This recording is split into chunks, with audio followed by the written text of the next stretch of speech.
Hola, ¿qué tal? ¿Cómo le va? Me da gusto volverlo a encontrar aquí en Ruta 44. 6 años después de que el gobierno estatal anunciara la construcción de un nuevo Cancún, pero bien hecho, el proyecto de Chalacatepec sigue entrampado. Recientemente, los promotores de este mega desarrollo turístico anunciaron que ya cuentan con la autorización ambiental para empezar los trabajos. Sin embargo, hay opositores que dicen que esto no es así. Es el tema que tocamos hoy aquí en Ruta 44.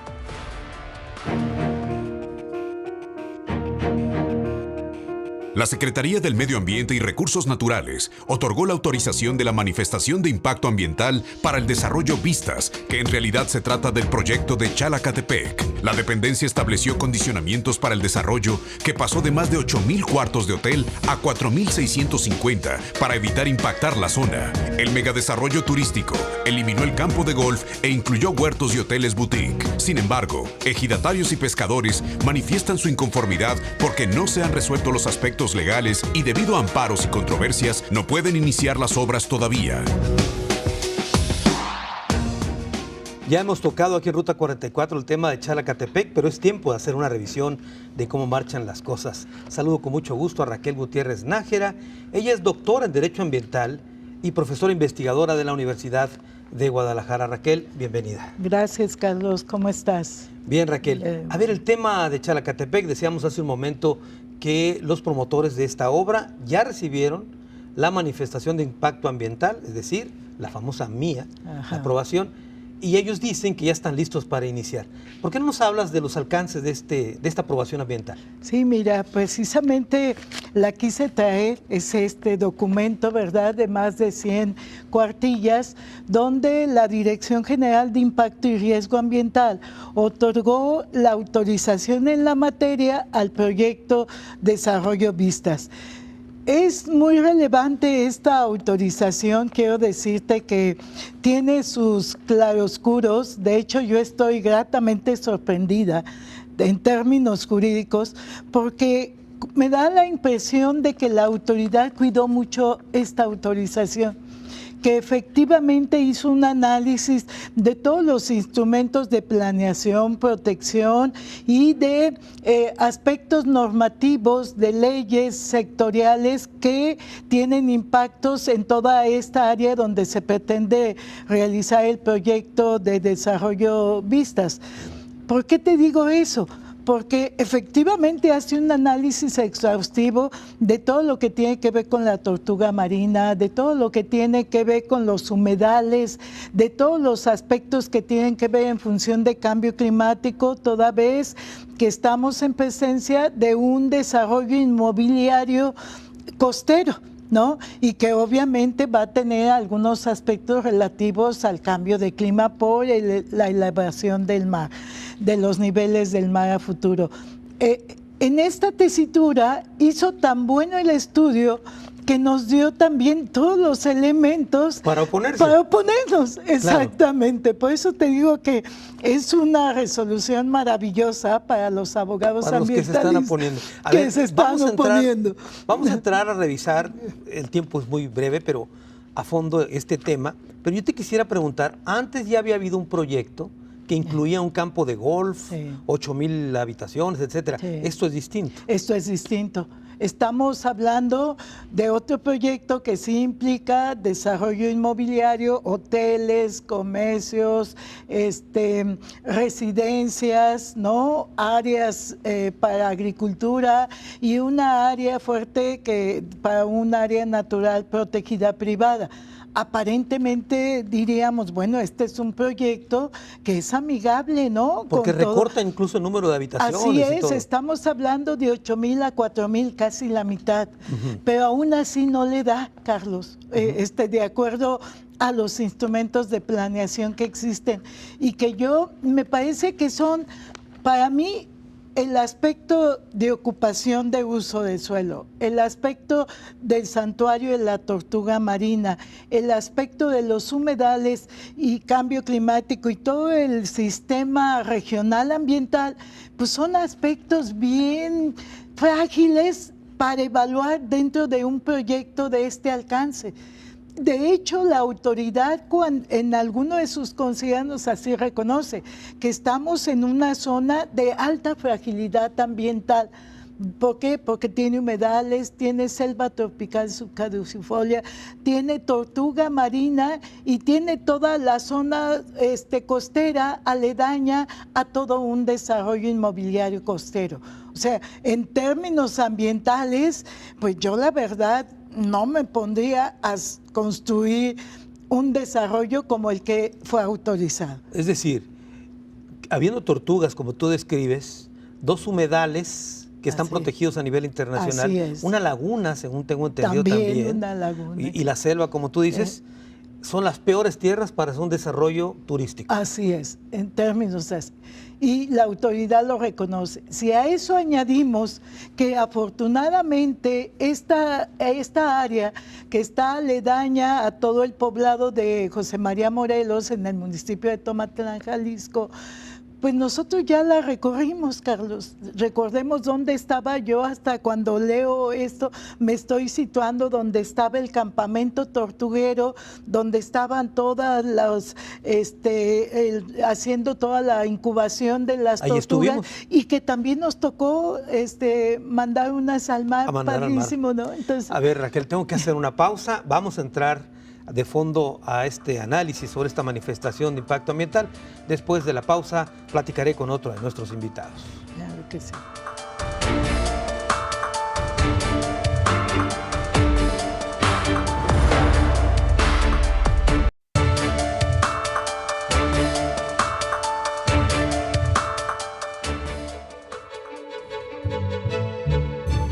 Una controversia que se ventila en un tribunal agrario determinará en una audiencia cuál de las 2 mesas directivas que se ostentan como dirigentes del ejido José María Morelos es la que tiene la aprobación de la mayoría. El comisariado encabezado por Jesús Larios Guzmán fue impugnado y dejaría sin efecto todos los acuerdos tomados, incluido el desistimiento del amparo contra Chalacatepec. Hace unos días, precisamente los promotores de este desarrollo turístico dijeron que con esta autorización ambiental estaban ya listos, que se había destrabado el último escollo para empezar los trabajos. Saludo con mucho gusto a Pedro León Corrales. Él es coordinador de áreas del Instituto de Derecho Ambiental y durante algún tiempo fue asesor legal de los ejidatarios de José María Morelos, donde se encuentra Chalacatepec. Pedro, ¿cómo estás? Bienvenido. ¿Qué tal, Carlos? Me da gusto y gracias por la invitación. A ver, Pedro, ¿es cierto esto? Es decir, ¿ya se destrabó todo o hay asuntos legales todavía pendientes? El conflicto va para largo. Hay un conflicto de origen de propiedad. Yo era asesor del ejido del 2008 al 2010 cuando se presentó este proyecto y por acuerdo de asamblea el ejido de José María Morelos acordó exigir el cumplimiento de su resolución presidencial y solicitó la inscripción en el Registro Público de la Propiedad y de Comercio de Vallarta desde el 2008. El siguiente comisariado ejidal, antes de entrar en acuerdos con Razalán y el gobierno de Jalisco, también firmó la segunda solicitud similar. Y la tercera la hizo el apoderado legal del ejido, J. Guadalupe Valdés Parra. Valadez Parra, que fue nombrado el 20 de octubre del 2013 como apoderado y por lo tanto tiene capacidad de representar al ejido.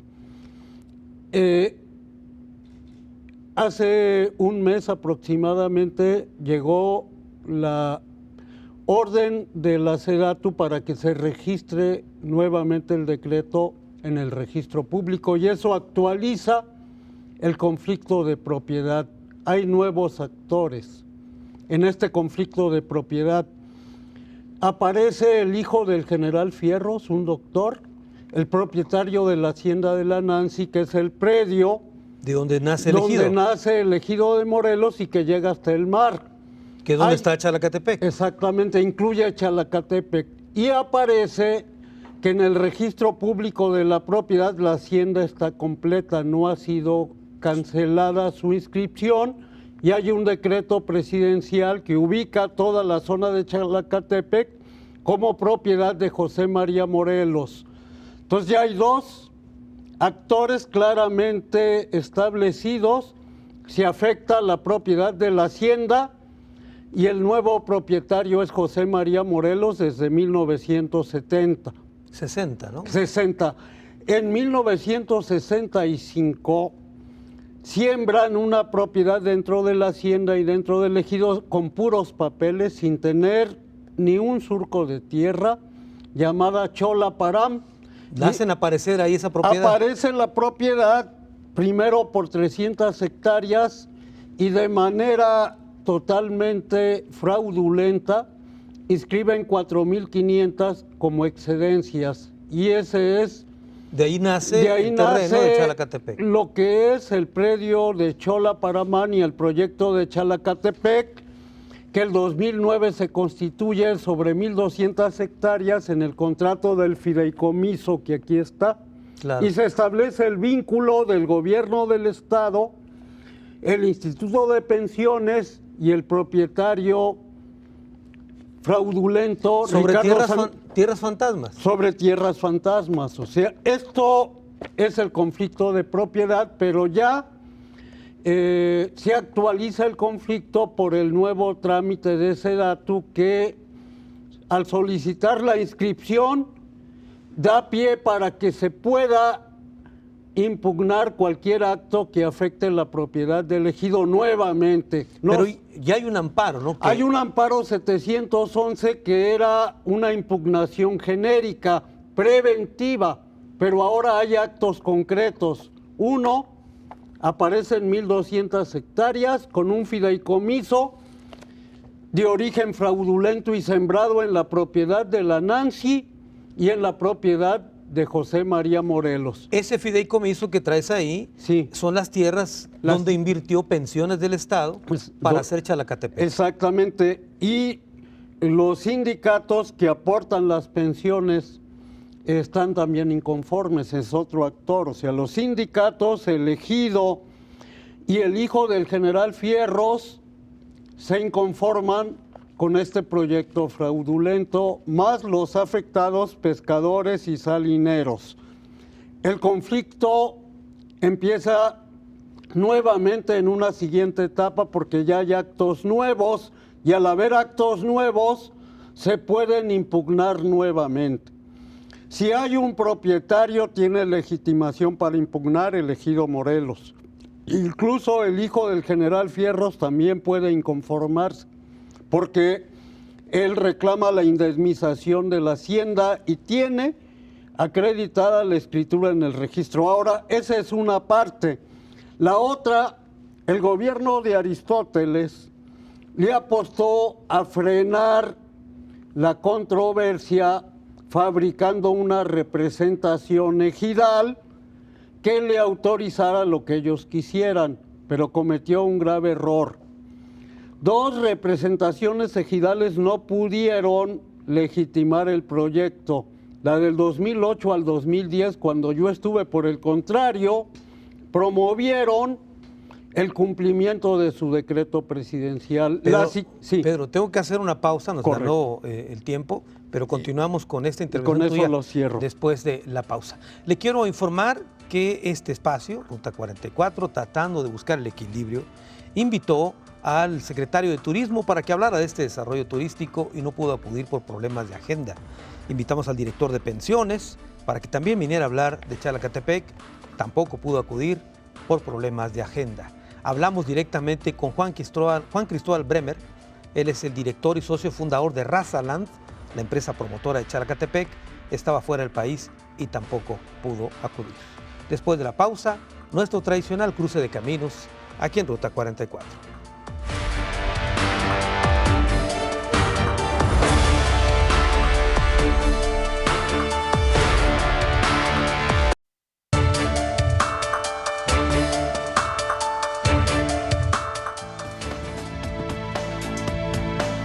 De acuerdo con los promotores del desarrollo de Chalacatepec, la aprobación ambiental es el primer paso para destrabar el proyecto y con los cambios de uso de suelo y autorizaciones municipales podrían iniciar los trabajos en un lapso de 1 año y medio. Chalacatepec pretende ser un desarrollo amigable con el medio ambiente que respete los sitios Ramsar ubicados en la región.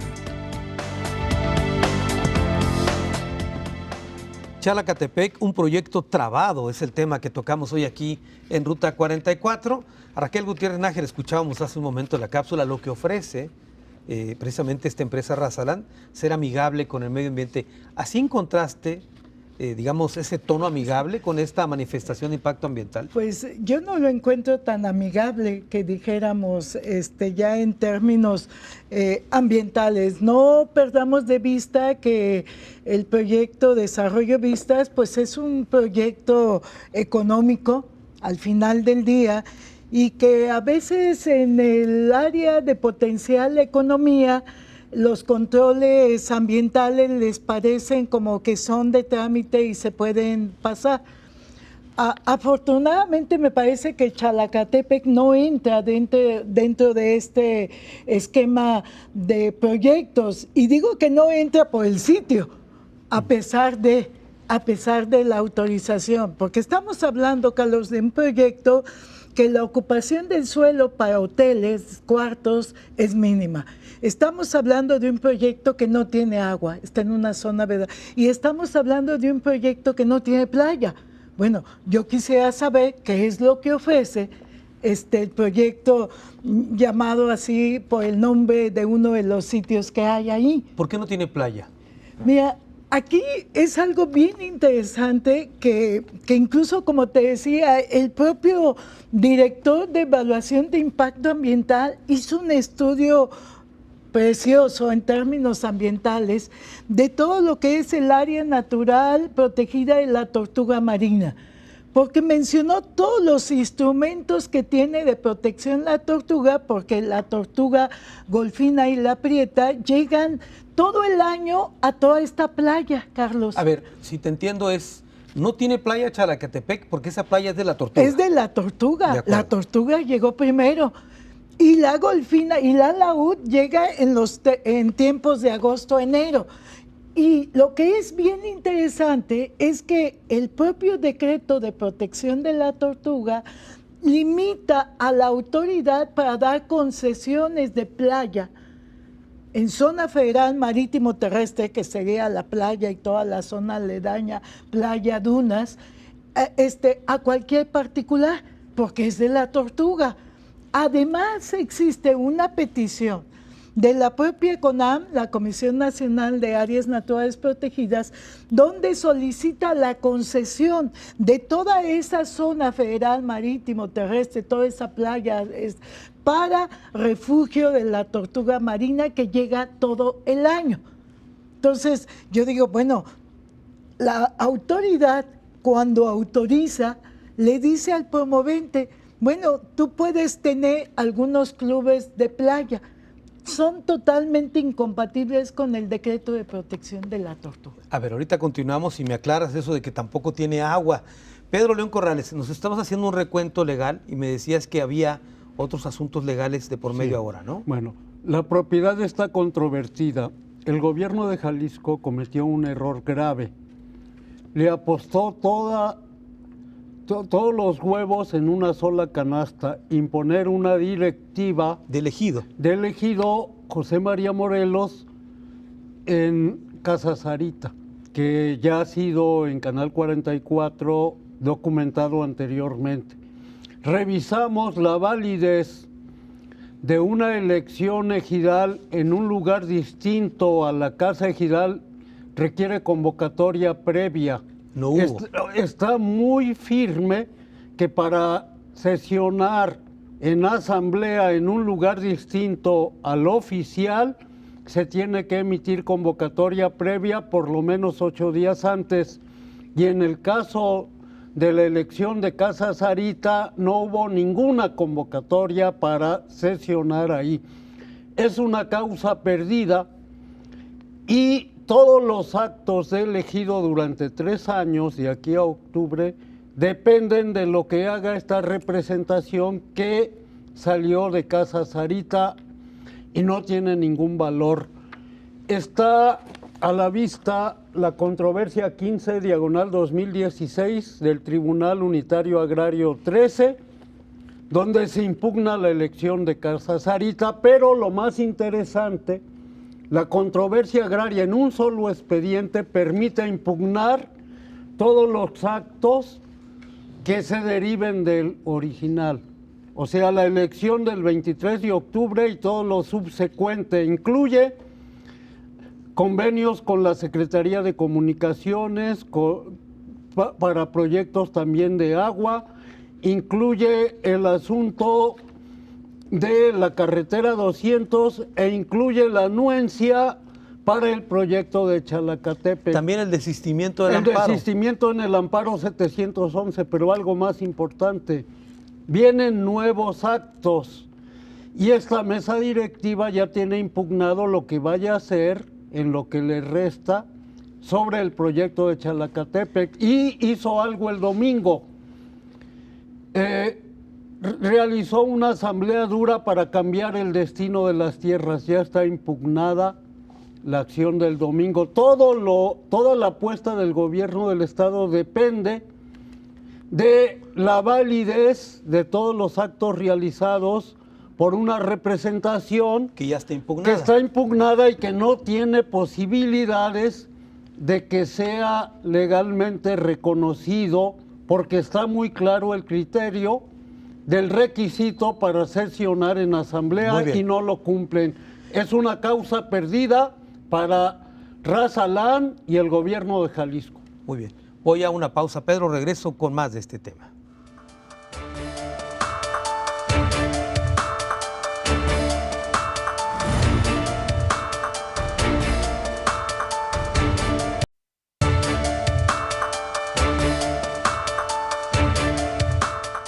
Chalacatepec, un proyecto trabado.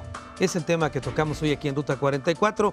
Raquel Gutiérrez Nájera, nos hablabas de que este proyecto no tiene playa, porque dijimos que es de la Tortuga, pero también dices que no tiene agua, Chalacatepec. Así es. Fíjate, los propios datos que arroja la autorización en materia de impacto ambiental nos dice que el proyecto va a requerir alrededor de 1.500.000 millones de metros cúbicos al año.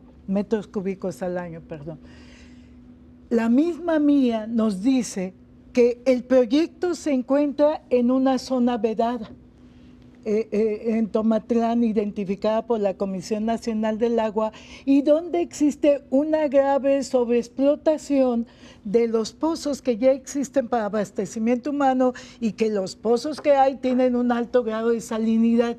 Por eso decíamos, la propia Conagua le dice al promovente, no hay agua, ¿de dónde la vas a tomar?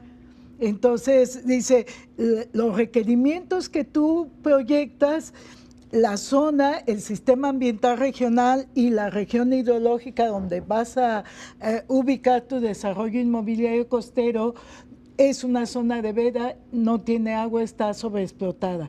Y tú no tienes concesiones, porque es una zona de veda. Claro. Entonces, la autoridad cuando autoriza, condiciona al promovente a que obtenga todos estos documentos de la Conagua.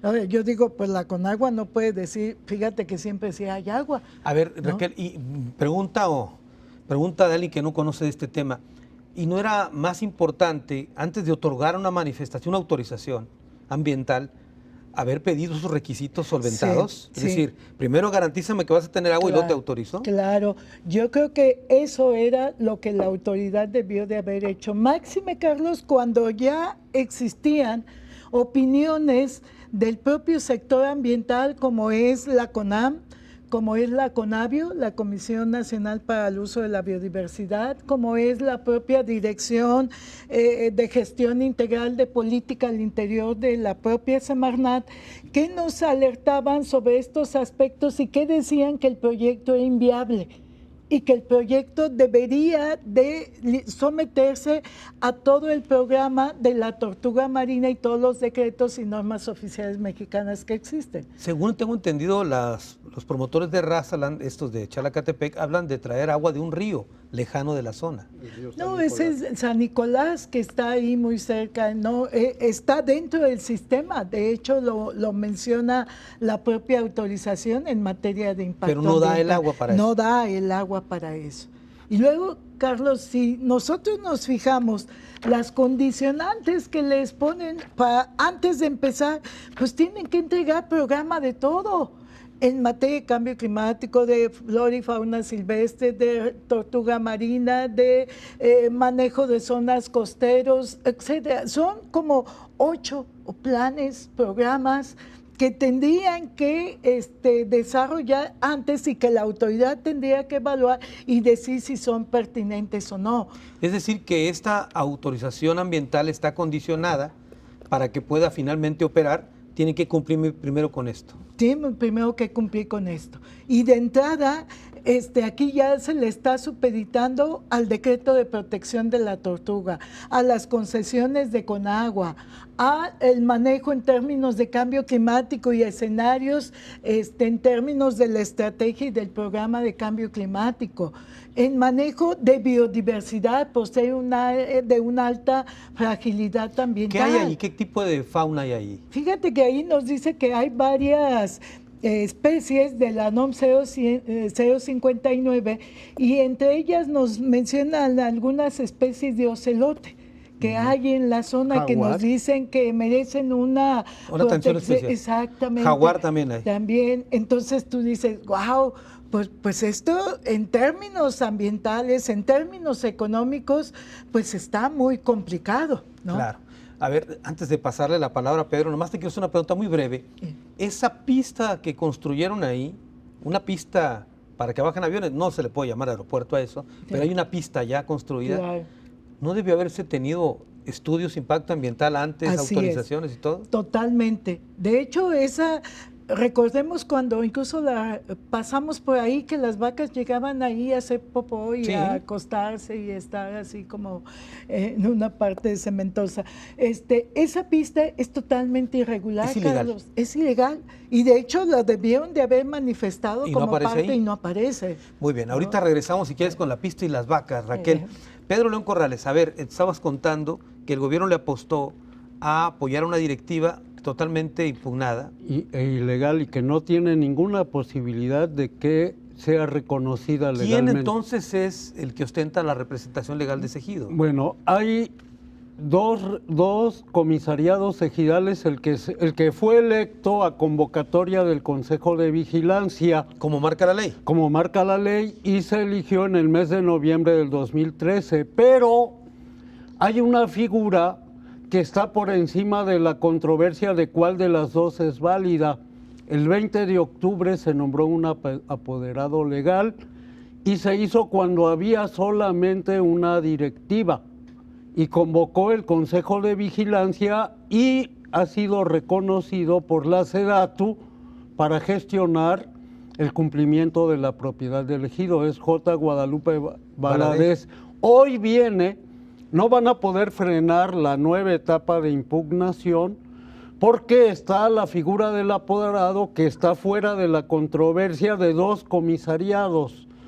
Entonces ahora sigue el conflicto de propiedad, pero la representación que lo va a asumir no está controvertida. Ese es un primer paso a favor y fue visionario el que se nombrara cuando solo había una directiva, un apoderado, y dos, la propiedad de la aeropista también es un fraude y está involucrado un funcionario de Jalisco que es el licenciado Dueñas, como oficial mayor firma lo que Javier Dueñas. Javier Dueñas no oficial puede, mayor de Reforma Agraria. De Reforma Agraria no puede donar propiedades ejidales. Entonces sigue el conflicto de propiedad, pero no lo van a poder frenar como frenaron varios años el 711, porque ahora está la controversia agraria que impide el que le quiten la representación al ejido en la defensa de sus derechos colectivos por el conducto del apoderado. Entonces viene una nueva etapa. Se reactiva el 711, pero hay actos nuevos. Hay dos importantes, el permiso ambiental, el fideicomiso de Chalacatepec y tercero, la privatización de las tierras del ejido del domingo en la Asamblea Dura, el cambio de destino y la asignación de tierras promovidas por una directiva espuria, ya está impugnado. En esa, a ver si te entiendo, esta asamblea que hubo hace unos días. El domingo. Sí. El domingo de hace unos días. Sí, claro. esta asamblea lo que hizo fue reconocer que esas tierras de Chalacatepec no son de ejido y que son de particulares. ¿Eso hizo? Está pretendiendo recortar la propiedad ejidal y aceptar que el proyecto de Chalacatepec es de propiedad privada, pero lo hace sin la capacidad y legitimación para constituirse en asamblea. Entonces eso corre la suerte de la elección de Casa Sarita. Una asamblea convocada por una mesa directiva que no tiene validez legal. Todos los acuerdos son ilegales. Los acuerdos son ilegales, entonces son cartas marcadas, es una apuesta de sacar un producto de donde no puede salir. De Casa Sarita no puede salir ningún acto que tenga validez legal. Muy y bien, el Pedro. tiempo nos dará la razón. Muy bien, Pedro. Tengo que hacer otra pausa. Regresamos con más del tema.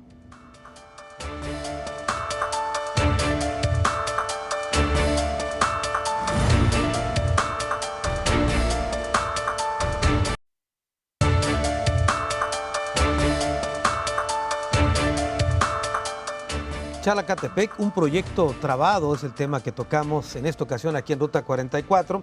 A ver, Raquel Gutiérrez Nájera, hablábamos ya del agua, hablábamos de la aeropista. ¿Qué otros aspectos encuentras en esta manifestación de impacto ambiental que son impugnables? De hecho, se impugnó ya, ¿no? Claro, de hecho ya hay una parte que un pescador que la impugnó y pues estamos en trámite con otros de los sindicatos, ¿verdad? Que son afectados porque pues ahí está su dinero. Claro. O sea, yo digo, bueno, este proyecto, así como está autorizado sin pues económicamente no es un proyecto que dé mucha viabilidad, ¿no? Porque vamos a un punto que a mí me parece central, de otro de los aspectos centrales, la ocupación. El área donde se va a ubicar la construcción hotelera, la autoridad hace un análisis en función del ordenamiento ecológico territorial local, es decir, del municipio de Tomatlán, que tiene su ordenamiento. Bien interesantes los datos, Carlos. Aquí simplemente tengo en 4 áreas diferentes, hay un criterio que aplica a cada una de esas áreas. Por ejemplo, te voy a mencionar un criterio, por ejemplo, el criterio Turismo 16, que permite la construcción de 288 cuartos en esta área. El proyecto pretende la construcción de 1,191 cuartos. O sea, es decir, 903 cuartos más que lo que está permitido. Que lo que permite el propio POE. Y la autoridad ambiental dice, pero como el presidente municipal de Tomatlán interpretó el programa de ordenamiento ecológico local y él dice que es compatible, pues es compatible. No, pues ¿cómo va a interpretar algo que ya está interpretado? Más claro, pues no puede estar, ¿no? De acuerdo. Y así, si tú ves en estos 4, todos la densidad es la mínima. O sea, de 288 te permite 20, de 8 te permite 4 y así. Entonces yo digo, bueno, esto, si pensamos además en términos gruesos, nos dice que por cada 2.3 hectáreas puedas construir alrededor de 2.5 cuartos. Entonces, es un proyecto que no da para un desarrollo turístico inmobiliario como el que pretenden Razalán, porque ya de entrada la interpretación que hace la autoridad para autorizarlo, valga la cacofonía, pues es incorrecta. A ver, Raquel, y en el caso, por ejemplo, de los humedales, estos sitios Ramsar que están protegidos a nivel internacional, ¿es compatible un desarrollo habitacional como este con estos sitios? Fíjate que aquí hay varias normas oficiales mexicanas que también te dicen las distancias. Yo creo que las distancias las cubren bien en cuanto a partir de que termina el sitio Ramsar, en una distancia de 150 metros no voy a hacer nada, sino después de esta, como dice la norma oficial mexicana. Pero cuando haces un análisis más global del sistema ambiental regional, Pues obviamente que este desarrollo inmobiliario propuesto en los términos como está, sí va a afectar toda estos estuarios, estos sitios Ramsar que están en la zona y que son dos que ¿Por qué están no en le medio? explicas a la gente muy brevemente qué es para que le quede claro, qué es un sitio Ramsar o un humedal? Un humedal son como una especie de lagos rodeados de mucho manglar. Son unos sitios tan importantes para la producción pesquera, para las pesquerías, para protegernos de los huracanes, como indicadores de salud ambiental de determinados ecosistemas. Tan importantes son, Carlos, que en la última conferencia que estuve en México de respuestas de nuestro país al cambio climático, Ezequiel Escurra presentó un trabajo sobre los papeles de los humedales en México. E Ezequiel con apellido y nombre y cifras y todo decía sabiamente que a México le conviene más conservar estos humedales en los sistemas ambientales regionales como están que impactarlos económicamente hablando, por lo que producen de producción pesquera, por la salud ambiental aledaña a los ecosistemas marinos y por todas las especies migratorias que hay ahí. Realmente ahí es donde empieza la producción pesquera. Ahí llegan todos los, en tiempos de reproducción, todas las, Claro. a reproducirse, a poner sus huevecitos. Claro, hay una biodiversidad ahí, pues, en estos humedales. Tremenda. Pedro León Corrales, a ver, en el tema legal que estamos definiendo, ¿qué sigue entonces en el caso del ejido? Aquí viene, el ejido puede reactivar el amparo 711 y le permitirá pruebas. ¿Ahorita está suspendido el amparo o está vigente? Está pendiente de notificación, pero el carácter del apoderado legal y la controversia agraria le da fuerza porque está impugnado el acuerdo de desistimiento. Esto es complejo, pero ahora, con la controversia agraria, la personalidad de los actores que no están de acuerdo con el despojo en la propiedad tienen toda la vía para ir a que se resuelva el fondo. ¿Por qué cantan victoria de que ya no hay problema? No hay ninguna resolución de fondo que diga que la propiedad de los particulares prevalece sobre la hacienda de la Nancy y el ejido Morelos, sobre un decreto presidencial. Esto se va a tener que pronunciar el Poder Judicial Federal y no lo ha hecho. Segundo, se va a tener que pronunciar sobre la legalidad de la escritura de donación de la aeropista. Ya se actualizó esto y no lo ha hecho. Y se va a tener que pronunciar sobre la legalidad de la escritura de Cholaparán en sus excedencias de 4.500 y la derivación de las 1.200 del fideicomiso, que es el que soporta el proyecto. No hay pronunciamiento y no tienen posibilidades de que una propiedad sembrada ilegalmente sobre una hacienda y con un decreto presidencial que está vigente pueda prevalecer. ¿Qué hicieron? Sabotearon por un conflicto de personalidad el que no se pronunciaran hasta hoy, pero no lo van a impedir, nada más que aquí hay un pequeño problema. El pronunciamiento de fondo se va a dar con otros actores políticos. Ya no va a estar Aristóteles Sandoval. ¿Quieres decir que va a durar más años esto? Esto se lleva más de 2 años porque la controversia de propiedad en la nueva etapa apenas se inicia. Y en ese sentido, pues se va a ir con las manos vacías Aristóteles porque no tiene ningún fallo de fondo a favor del gobierno de Jalisco y no va a poder conservar o que legalmente sea reconocido el comisariado que impusieron en Casa Sarita. Entonces, simplemente detuvo una controversia durante su sexenio para dejar la solución del conflicto con los nuevos actores que posiblemente sean de otros colores. ¿Y si el dinero que invirtió ya el gobierno del Estado lo perdió? El gobierno del Estado tendrá que reclamar a su socio en el fideicomiso los fondos de pensiones. O sea, porque el contrato que aquí tengo a la vista establece el derecho de reclamar en caso de evicción. Si la propiedad aportada por Santa Cruz a Johnny es fraudulenta y no prevalece, tendrá que reponer las aportaciones de los trabajadores y de IPEJAL, pero esto no le va a tocar a Aristóteles Sandoval. De una vez lo decimos, frenó un pronunciamiento pero no ganó nada. Entonces los actores ahora van a ser otros. Tengo que hacer una pausa, es la última y regreso a las conclusiones del programa.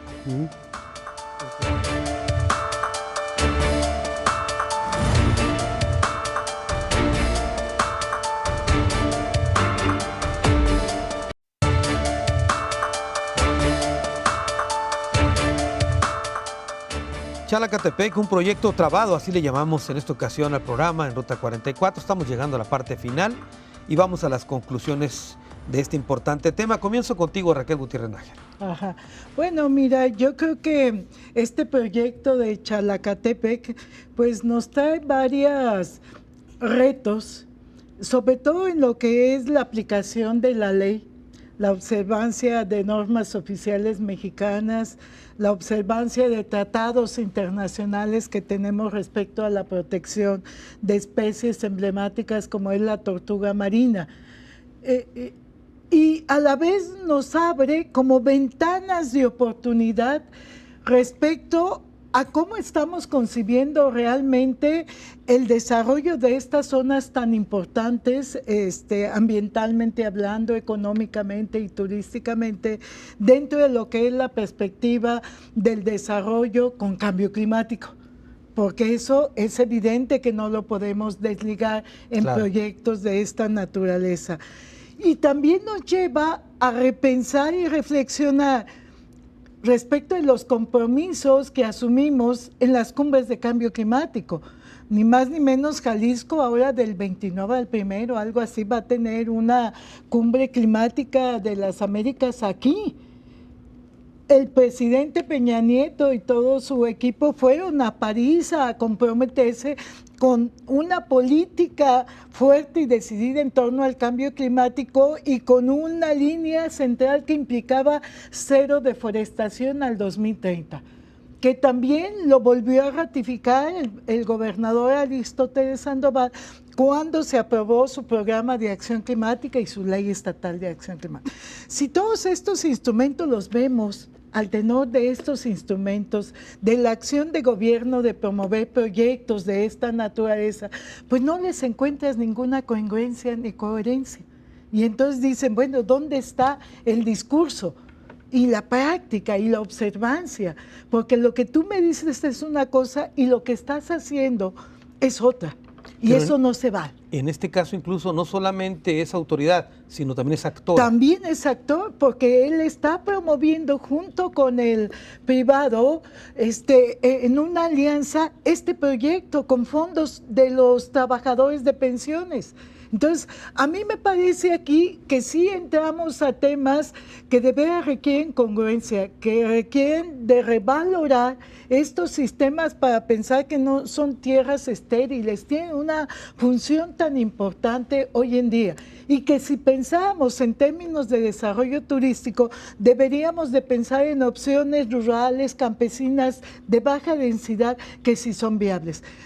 ¿Con qué quiero concluir? Y con esta yo se la lanzo inclusive a nuestro público que nos ve. Hay un tema fundamental y un actor aquí que no tiene voz y que va a ser en cualquiera de los escenarios, si no asumimos su defensa, el más dañado, con los impactos más fuertes, que es la tortuga marina. ¿Quién habla por la tortuga marina? La CONAM está diciendo, súmate al decreto, pero yo no hago nada más. Claro. A mí me parece, y nosotros en IDEA estamos reflexionando con algunos organismos internacionales, cómo asumir desde esta área de nuestra jurisdicción en Jalisco la defensa de la tortuga marina, porque un proyecto de esta naturaleza sí va a impactar todo el sistema ambiental Muy bien. regional, y así está expreso. Muy bien, Raquel. Pedro León Corrales, sus Bueno, conclusiones. yo hago un llamado al Poder Judicial de la Federación a que resuelva con la Constitución el caso de Chalacatepec.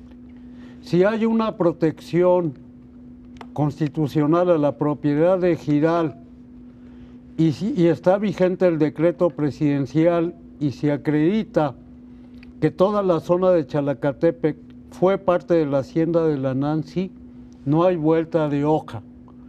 Solo puede haber un propietario, no puede haber, como ahora, sembrada una propiedad supuestamente privada en una hacienda que ha sido afectada para constituir el ejido José María Morelos. Y en esto tiene que haber congruencia. Hay un error que cometió el gobierno de Jalisco. Su operador que hace el trabajo sucio en toda la parte agraria, director de Asuntos Agrarios, Vladimir, dijo que tenían todo el poder y el dinero para torcerle el brazo a los magistrados. Eso es muy grave. ¿Con qué autoridad un gobierno estatal y un funcionario menor menoscaba la integridad de un poder judicial federal que ha ido ganando terreno en su autonomía? Y en ese sentido, nosotros lo que decimos, hay una reforma constitucional en materia de derechos humanos, el artículo 1 de la Constitución, y está vigente la propiedad colectiva sobre la tierra en la zona, y debe prevalecer. Y además, lo último, el artículo 27 dice que los ejidos, a través de su Asamblea General, de forma democrática elegirán a sus representantes. Que saque las manos el gobierno de Jalisco y permita que José María Morelos vuelva a unificarse y a que tenga una sola representación. El proyecto de Chalacatepec es el que hace que tengan dos comisariados ejidales, uno espurio y otro vinculado a la mayoría de los integrantes. Eso se debe restablecer, y mientras no se restablezca el derecho de un pueblo a elegir democráticamente a sus representantes, el conflicto de Chalacatepec es imposible que se pueda imponer. Muy bien. Muchas gracias, Pedro. Gracias, Raquel. Encantada, Carlos. Me quedo, como siempre, con un minuto para un comentario final, aquí a partir de lo que se ha dicho en esta mesa de trabajo, y lo voy a terminar con una pregunta un poco larga. La pregunta es la siguiente, y es para el gobierno del Estado. Haber elegido una zona con una fragilidad ambiental, pero también de tenencia legal, era el mejor punto. Es decir, estamos hablando de una superficie de 1.200 hectáreas que está en controversia legal por un asunto ejidal, por un decreto expropiatorio, por una resolución presidencial que no fue ejecutada, inscrita, etcétera, etcétera, etcétera. Por otro lado, tenemos una zona de fragilidad ambiental con tortugas, con humedales, con una fauna realmente riquísima. Y la pregunta es, en esta extensa superficie que es la Costa Alegre de Jalisco, afortunadamente, ¿no había otras tierras sin este tipo de fragilidades que pudieran buscar para invertir y hacer mega desarrollos turísticos como este de Chalacatepec? O dicho en términos jocosos, ¿no encontraron otro sitio para hacer otro nuevo Cancún? Hasta la próxima.